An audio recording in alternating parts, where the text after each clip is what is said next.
ಲತಾ ಮತ್ತು ಕವಿತಾ ಇವರಿಬ್ರು best friends. ಎಷ್ಟು ಫ್ರೆಂಡ್ಸ್ ಅಂದ್ರೆ ಲತಾಳ ಬಗ್ಗೆ ಎಲ್ಲಾ ವಿಷಯ ಕವಿತೆಗೆ ಗೊತ್ತಿರುತ್ತೆ, ಕವಿತಾಳ ಬಗ್ಗೆ ಎಲ್ಲಾ ವಿಷಯ ಲತಾಗೆ ಗೊತ್ತಿರುತ್ತೆ. ಹೀಗಿರುವಾಗ ಒಂದಿನ ಲತಾ ತುಂಬಾ ಬೇಜಾರ್ ಮಾಡ್ಕೊಳ್ತಾಳೆ, ಕವಿತಾಳಿಗೆ ರೀಸನ್ ಗೊತ್ತಾಗಲ್ಲ ಯಾಕೆ ಅಂತ.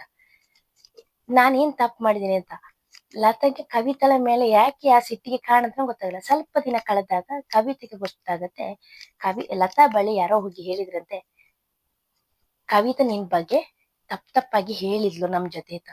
ಅದನ್ನು ನಂಬಿದ ಲತಾ ಈ ಕವಿತಾ ಬಳಿ ಕ್ಲಾರಿಫೈ ಮಾಡದೇನೆ ಅದನ್ನೇ ನಿಜ ತಿಳಿ ನಂಬಿ ಅವಳ ಮೇಲೆ ಬೇಸರ ಪಟ್ಕೊಳ್ತಾಳೆ.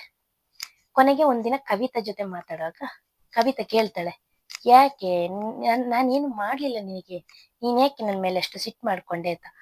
ಆವಾಗ ಲತಾ ಹೇಳ್ತಾಳೆ, ನೀನ್ ಮಾಡಿ ಸರಿನಾ, ನಿಂಗೆ ಏನಾದ್ರೂ ಇದ್ರೆ ನನ್ ಜೊತೆ ಹೇಳ್ಬೋದಾಗಿತ್ತು, ನೀನ್ ಯಾಕೆ ನನ್ ಬಗ್ಗೆ ಎಲ್ಲರ ಹತ್ರ ತಪ್ಪಾಗಿ ಹೇಳಿ ಬರ್ತೀಯ.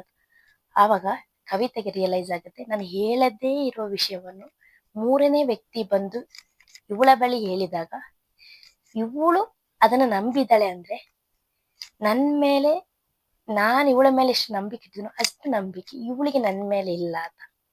ಆಗ ಕವಿತೆ ಹೇಳ್ತಾಳೆ, ಇಲ್ಲಿ ನನಗೆ ಅನಿಸಿದ ಒಂದೇ ವಿಷಯ, ಮೂರನೇ ವ್ಯಕ್ತಿ ಬಂದು ನನ್ ಬಗ್ಗೆ ನಾನು ಹೀಗೆ ಹೇಳಿದೆ ಅಂತ ಹೇಳಿದಾಗ ನನ್ ಫ್ರೆಂಡ್ ಹಾಗೆ ಹೇಳಲ್ಲ ಅಂತ ಒಂದು ಮಾತು ನಿನ್ನಿಂದ ಬರ್ಲಿಲ್ಲಲ್ಲ, ಈ ಒಂದು ಕಳೆದುಕೊಂಡ ನಂಬಿಕೆನು ಯಾವತ್ತೂ ಮಳಿ ಪಡೆಯಕ್ಕೆ ಸಾಧ್ಯ ಇಲ್ಲ ಅಂತ ಅಂತಾರೆ.